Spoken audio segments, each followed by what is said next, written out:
사랑하는 형제 여러분, 9월 25일 수요일 새벽 목상에 오신 것을 환영합니다. 오늘은 여호수아 6장입니다. 5장에서는 길갈에서 할례를 행함으로써 언약 백성 정체성을 확인했고요. 유월절을 지켜서 가나안 땅의 소산물을 먹기 시작하자 만나는 끊어졌어요.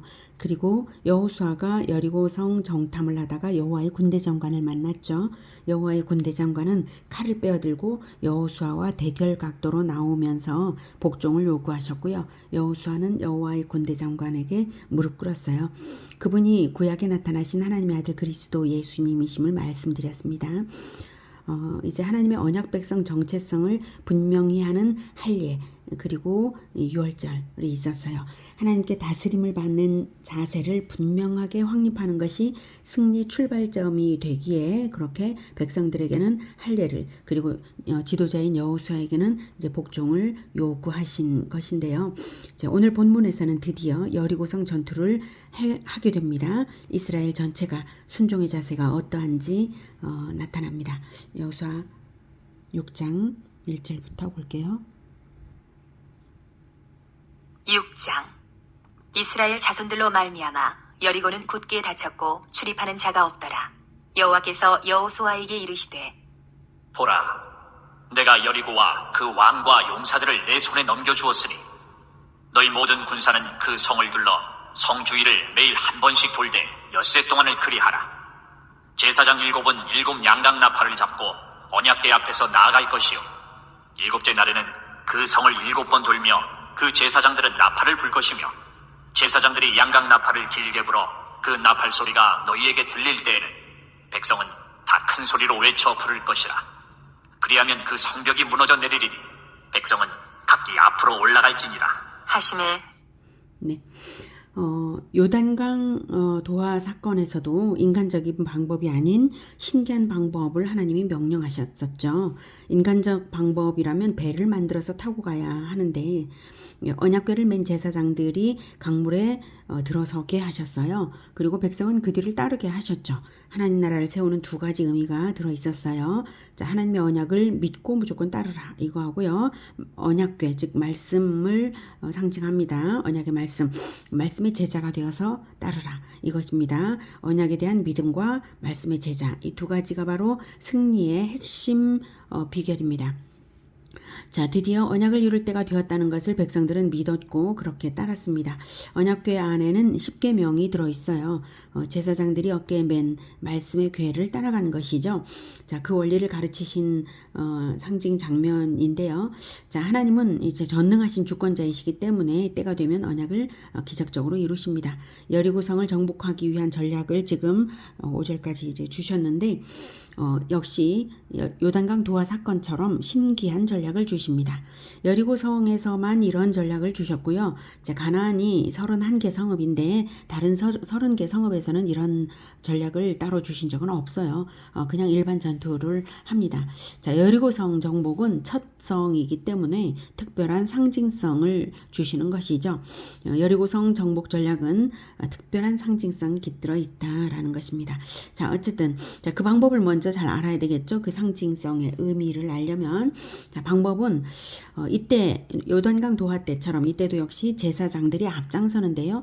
요단강을 건널 때는 언약궤를 맨 4명의 제사장들이었어요. 그런데 여기에서는 7명의 제사장들이 언약궤보다 앞장을 서요.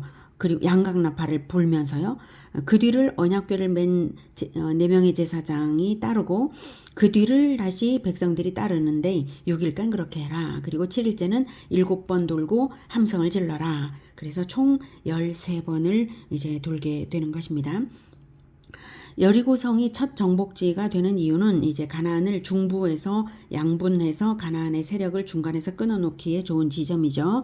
이제 시딤에서 요단강을 건너면 딱 가나안의 중간적인 지점에 있는 여리고성이 이제 첫 성입니다. 자, 이렇게 해서 이제 들어가는 것입니다. 자, 먼저 1절에서 그 성이 굳게 이제 닫혔어요. 여리고는 굳게 닫혔어요.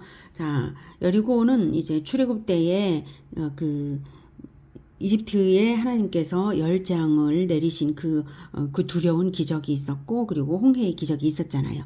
그것을 다 알고 있기 때문에 너무 두려웠고 그런데 그 바산 왕 옥과 이제 헤스본 왕 시혼에게, 즉 큰 가나안 족속 두 나라가 바로 요단강 동쪽에 있었죠. 그게 바로 그 나라 왕들이 바로 옥과 시혼인데, 옥과 시혼에게 하신 일이 이미 소문이 나서 알고 있어요. 그러니까 얼마나 두렵겠어요.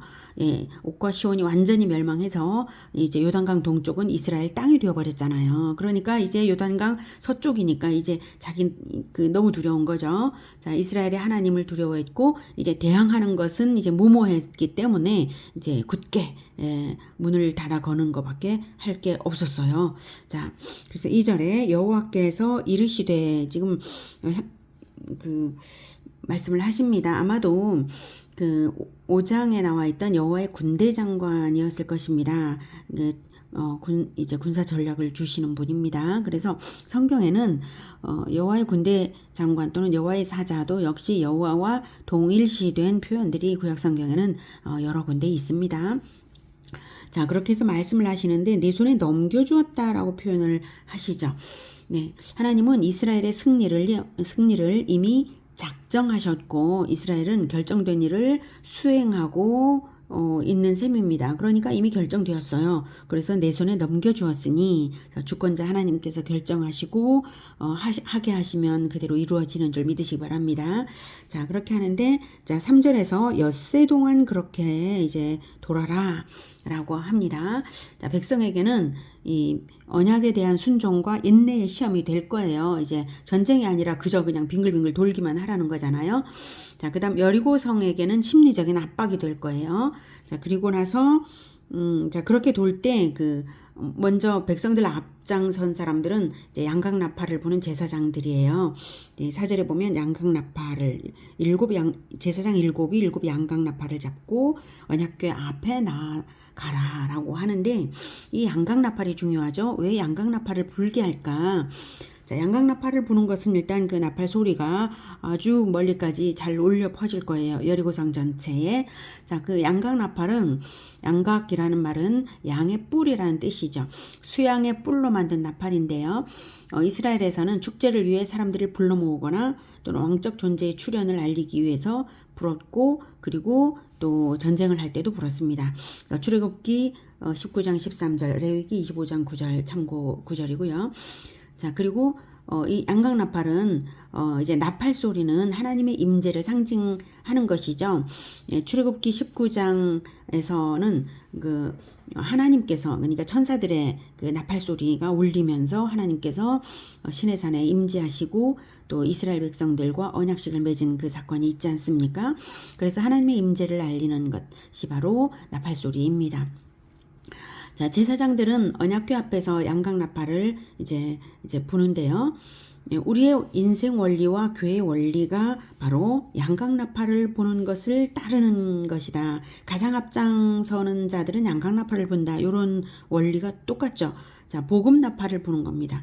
양각나팔, 아까 수양의 나팔이라고 했죠. 수양이 무엇입니까? 바로 하나님께 제사를, 속죄의 제사 또는 번제의 제사를 올릴 때에 대표적으로 하나님께 올려드리는 그 제물이 바로, 거룩한 제물이 바로 수양입니다. 그 수양의 나팔을 부는 것은 이제 예수 그리스도의 대속을 가장 먼저 이제 대속으로서 인생이, 진정한 영원한 생명이 출발이 되고 또한 교회가 출발이 된다라고 하는 의미입니다. 그리고 그 다음 언약의 말씀이 따라가죠. 언약궤가. 그래서 복음나팔을 먼저는 불고, 교회가 가장 먼저 복음나팔을 불고 그 다음은 언약의 말씀을 따라가게 하라라고 하는 것입니다. 자, 제사장 7이 이제 그렇게 해서 7째 날에는 7번을 돈다. 7이 자꾸 나오죠. 7은 완전수입니다. 하나님께서는 이 7이라는 숫자로서 영원한 천국을 완성하십니다. 즉 6일간은 온 세상을 창조하셨죠. 그리고 나서 7일째는 안식하셨어요. 그래서 7일 동안 창조를 완성하십니다. 그런 것처럼 이 7이라는 완전수, 7은 창조에 관한 완전수인데요.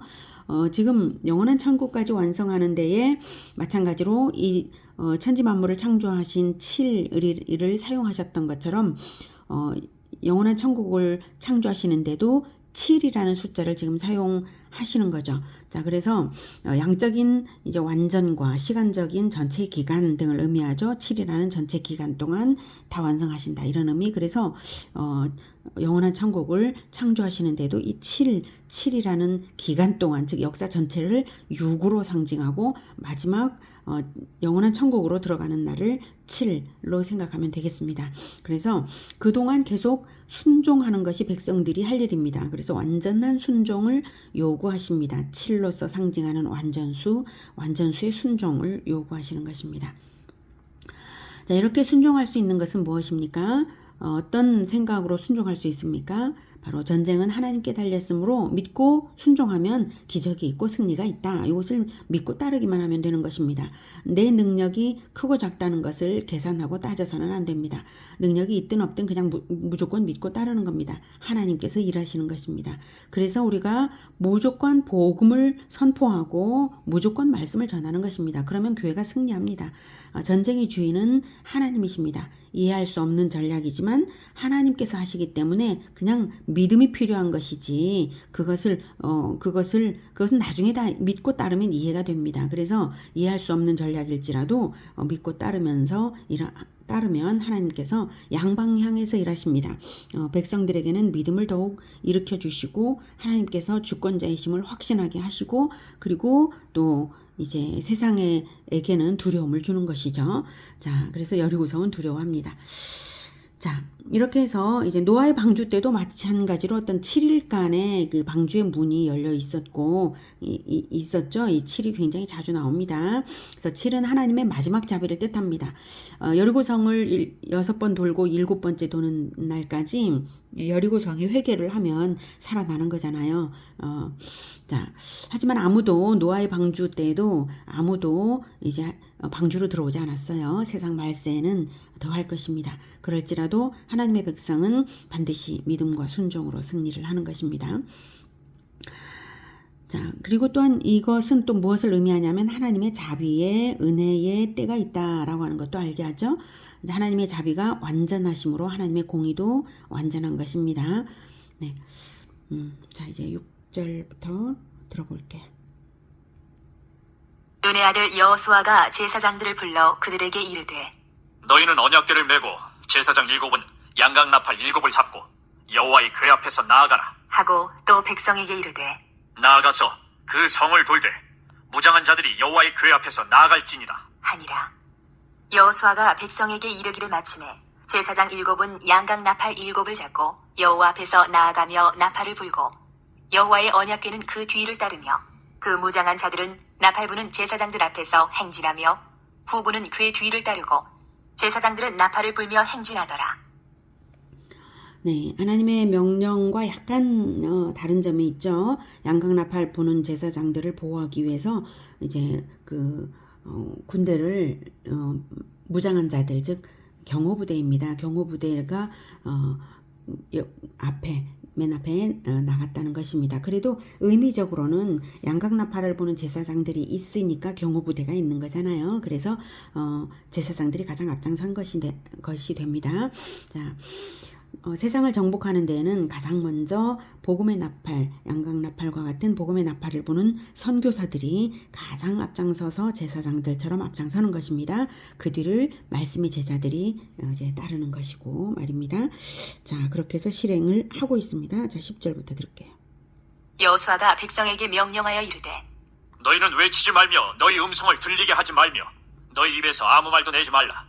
그리하다가 내가 너희에게 명령하여 외치라 하는 날에 외칠지니라. 하고 여호와의 궤가 그 성을 한 번 돌게 하고 그들이 진영으로 들어와서 진영에서 자니라. 또 여호수아가 아침에 일찍이 일어나니 제사장들이 여호와의 궤를 메고 제사장 7은 양각 나팔 7을 잡고 여호와의 궤 앞에서 계속 행진하며 나팔을 불고 무장한 자들은 그 앞에 행진하며 후군은 여호와의 궤 뒤를 따르고 제사장들은 나팔을 불며 행진하니라. 그 둘째 날에도 그 성을 한 번 돌고 진영으로 돌아오니라. 엿새 동안을 이같이 행하니라. 네, 10절에 보면 음성을 들리게 하지 말라라고 이제 여호수아가 명령하고 있어요. 완전한 침묵을 요구하고 있는데요. 이것은 이제 주의 깊게 또 듣고 따르라라고 하는 것입니다. 주의 깊게 듣고 따르게 하기 위한 것입니다.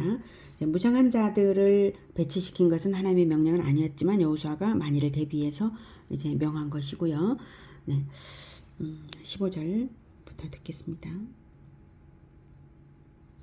일곱째 날 새벽에 그들이 일찍이 일어나서 전과 같은 방식으로 그 성을 7번 도니 그 성을 7번 돌기는 그날뿐이었더라. 7번째에 제사장들이 나팔을 불 때에 여호수아가 백성에게 이르되 외치라. 여호와께서 너희에게 이 성을 주셨느니라. 이 성과 그 가운데 있는 모든 것은 여호와께 온전히 바치되 기생 라합과 그 집에 동거하는 자는 모두 살려주라. 이는 우리가 보낸 사자들을 그가 숨겨주었음이니라. 너희는 온전히 바치고 그 바친 것 중에서 어떤 것이든지 취하여 너희가 이스라엘 진영으로 바치는 것이 되게 하여 고통을 당하게 되지 아니하도록 오직 너희는 그 바친 물건에 손대지 말라. 은금과 동철 기구들은 다 여호와께 구별될 것이니 그것을 여호와의 곳간에 드릴지니라 하니라. 네, 라합과 그 가족을 제외한 모든 것이 하나님께 바쳐졌어요. 그러니까 완전히 이제 라합과 그 가족들을 제외한 모든 이제 여리고성을 이제 완전히 정복하고 완전히 진멸한다 이 말입니다. 하나님을 믿는 자는 언약대로 빠짐없이 반드시 구원하신다는 것이 라합과 그 가족의 구원을 통해서 알 수가 있습니다. 그래서 이제 이제 완전히 바친다. 17절에 보면 이제 완전히 이제 바친다. 이거 확실하게 이제 나타나고 있죠. 자, 그래서 다시 되돌려 받거나 이제 뭐 이럴 수 없는 것을 말하고 있습니다. 자, 신명기 7장 1에서 4절, 신명기 20장 16에서 18절에 이제 근거하는 것입니다. 참고하시고요. 21절에 보면 이제 아직 안 읽었지만 이제 모든 가축까지 다 죽이도록 이제 됩니다. 그것은 첫 성이기 때문에 하나님께 첫 열매로 완전히 바치기 위한 것입니다. 그래서 여리고성을 완전히 바침으로써 가나안의 모든 땅을 하나님께 받았다라는 증표가 되는 것입니다. 두 가지가 분명히 나타나죠. 구원과 심판. 라합과 그 가족에 대한 구원도 확실하고 여리고에 대한 심판도 확실합니다. 하나님의 방법은 이런 것입니다. 최후의 심판 때에는 중간은 없습니다. 애매한 것도 없습니다. 구원 아니면 멸망이기 때문입니다. 그렇기 때문에 멸망당하는 물건을 도둑질했다가는 마귀 편이 되고 마는 것이므로 여호수아가 경계를 시키는 것입니다. 절대로 손대지 말라. 그 바친 물건에 절대로 손대지 말라. 다 여호와의 것이다. 여호와께 바쳐진 것이다. 라고 말을 하면서 여호수아가 경계를 시켰습니다. 20절부터 듣겠습니다. 이에 백성은 외치고 제사장들은 나팔을 불매 백성이 나팔 소리를 들을 때에 크게 소리질러 외치니 성벽이 무너져 내린지라. 백성이 각기 앞으로 나아가 그 성에 들어가서 그 성을 점령하고 그 성 안에 있는 모든 것을 온전히 바치되 남녀노소와 소와 양과 나귀를 칼날로 멸하니라. 여호수아가 그 땅을 정탐한 두 사람에게 이르되 그 기생의 집에 들어가서 너희가 그 여인에게 맹세한 대로 그와 그에게 속한 모든 것을 이끌어내라. 함에 정탐한 젊은이들이 들어가서 라합과 그의 부모와 그의 형제와 그에게 속한 모든 것을 이끌어내고 또 그의 친족도 다 이끌어내어 그들을 이스라엘의 진영 밖에 두고 우리가 그 성과 그 가운데 있는 모든 것을 불로 사르고 은금과 동철 기구는 여호와의 집 곳간에 두었더라. 네, 이렇게 해서 자 20절에 완전히 무너져 내렸습니다. 네, 백성이 외칠 때에 그대로 너무나 놀라운 기적이 일어났죠. 고고학적 발굴이 있어요. 네, 그래서 그 지진과 같은 큰 진동에 의한 파괴가 그 여리고성에 있었다라고 하는 것을 확인하는 그런 고고학적 발굴이 있었다는 거 참고하시기 바랍니다. 그리고 21절에 거기에 남녀노소 소와 양과 나귀를 전부 이제 칼날로 멸했다. 이것이 바로 하나님의 공의다. 하나님의 공의가 완전하게 실현된다는 그런 것을 보여주는 것이고요. 이스라엘은 하나님의 공의의 전쟁, 하나님의 전쟁을 대리하는 대리자들입니다. 그래서 가나안 전쟁은 정복 전쟁이 아니라 심판 전쟁입니다. 하나님의 심판 전쟁을 대신한 것입니다. 25절부터 이제 라합 이야기가 이제 나오죠. 25절부터 듣겠습니다. 여호수아가 기생 라합과 그의 아버지의 가족과 그에게 속한 모든 것을 살렸으므로 그가 오늘까지 이스라엘 중에 거주하였으니 이는 여호수아가 여리고를 정탐하려고 보낸 사자들을 숨겼음이었더라. 여호수아가 그때에 맹세하게 하여 이르되 누구든지 일어나서 이 여리고성을 건축하는 자는 여호와 앞에서 저주를 받을 것이라. 그 기초를 쌓을 때에 그의 맏아들을 잃을 것이요 그 문을 세울 때에 그의 막내 아들을 잃으리라 하였더라. 여호와께서 여호수아와 함께 하시니 여호수아의 소문이 그 온 땅에 퍼지니라. 네, 25절에 보면 이제 오늘까지라고 하는 표현이 나오죠. 오늘까지 이스라엘 중에 라합과 그 가족이 거주한다라고 하는 오늘까지라는 것은 여호수아서를 기록한 바로 그 시점까지도 이제 라합의 가족들이 살아있다 이것을 말하고 있는 것입니다. 자, 그리고 26절, 27절에는 여리고성을 재건하는 것을 금지하는 말을 해요. 여호수아가 금지합니다. 여리고성 재건을 금지하는 것은 황폐한 여리고성이 황폐해졌잖아요. 황폐해진 여리고성을 볼 때에 이제 하나님께서 그렇게 하셨다는 것을 기억시키고 하나님께 영광 돌리게 하기 위해서죠. 이스라엘의 승리를 기억시키고 그리고 여리고 거민과 같은 이제 우상 숭배는 완전히 멸망당한다라고 하는 것을 주지시켜서 경각심을 주기 위한 것입니다. 그리고 심판으로 멸망된 성을 재건축하는 것은 하나님의 공의에 대한 일종의 도전 행위이기 때문에 이제 금지하는 것입니다. 하나님은 결코 죄악을 좌시하지 않으시는 공의의 하나님이신 것을 기억하기 때문에 하나님의 말씀에 무조건 순종하게 되도록 무너진 여리고성을 시각 자료로 남겨둔 거죠. 자, 그런데 이 여호수아의 그 저주가 실현된 일이 있어요. 열왕기상 16장 34절에 보면 아합 왕 때에 베델 사람 히엘이 여리고성을 재건하다가 두 아들 아비람과 스굽을 잃었다라고 하는 기록이 나옵니다. 자, 아합 왕은 북이스라엘 그 훗날 여호수아보다 한참 나중이죠.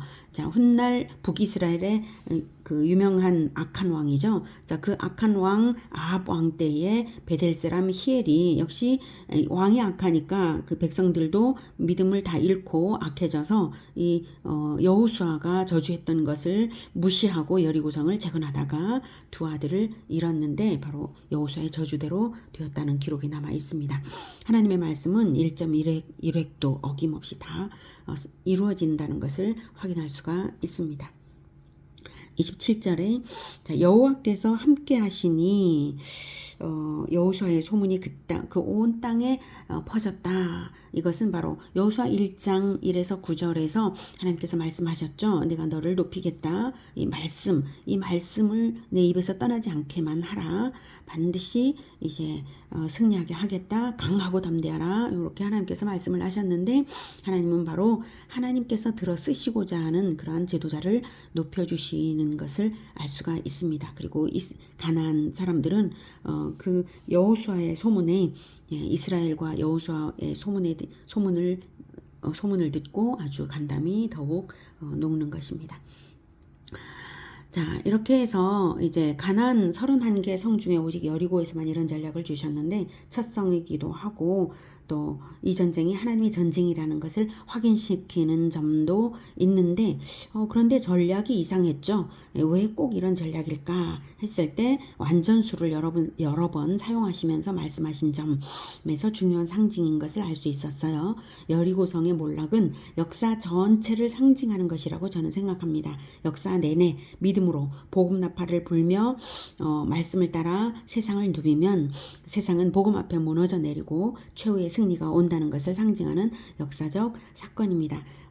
저는 예수님의 재림 직전에는 여리고성을 7번 도는 것과도 같은 복음의 부흥이 있을 것이라고 저는 믿습니다. 6번 도는 그 기나긴 기간 동안 여리고성은 무너질 기미도 안 보였죠. 하지만 포기하지 않고 계속했어요. 그리고 마지막에 한꺼번에 무너집니다. 저는 여리고성을 돌듯이 제주도 전역에 학교 앞 전도를 해마다 제주도 한 바퀴씩 돌 것입니다. 여리고성이 무너지듯이 반드시 승리의 그날이 와서 많은 사람들이 라합의 가족들처럼 교회로 들어올 것이고요. 끝내 믿지 않는 자들은 멸망이 될 것은 분명한 것입니다. 복음 나팔을 부는 제사장들은 늘 말씀의 언약궤와 함께 행합니다. 그리고 백성들은 그 언약궤를 따라갑니다. 복음과 말씀의 제자와 이 두 가지가 언약 공동체의 생명입니다. 여러분들도 함께 따르시면서 복음 나팔 불고 제자화 하시겠습니까? 네, 여러분 모두가 그리스도의 제자가 되기를 기원합니다. 함께 복음 나팔을 불고 언약의 말씀을 메고 앞서고 뒤따르며 끝까지 승리의 길 가는 우리 모두가 되기를 기원합니다. 기도하겠습니다. 하나님 아버지, 여리고성의 승리를 통하여서 이 세상에서 복음 나팔을 부는 자들과 말씀을 따르는 자들이 승리한다는 것을 보여주시니 감사합니다. 우리 역사 기간 동안 세상이 무너지는 기미도 보이지 않을지라도 우리는 포기하지 않고 복음 나팔을 불고 말씀을 따라가겠습니다. 주님, 우리를 도우셔서 끝까지 포기하지 않고 순종으로서 믿음으로서 나아가는 우리 모두가 되게 도와주시옵소서. 그리고 마지막 승리를 반드시 성취하는 우리 모두가 되게, 그리고 영광의 그리스도의 군대로서 나아가게 주님 도와주시옵소서. 예수 그리스도의 이름으로 기도드립니다. 아멘. 이어지는 시간은 개인 기도 시간입니다.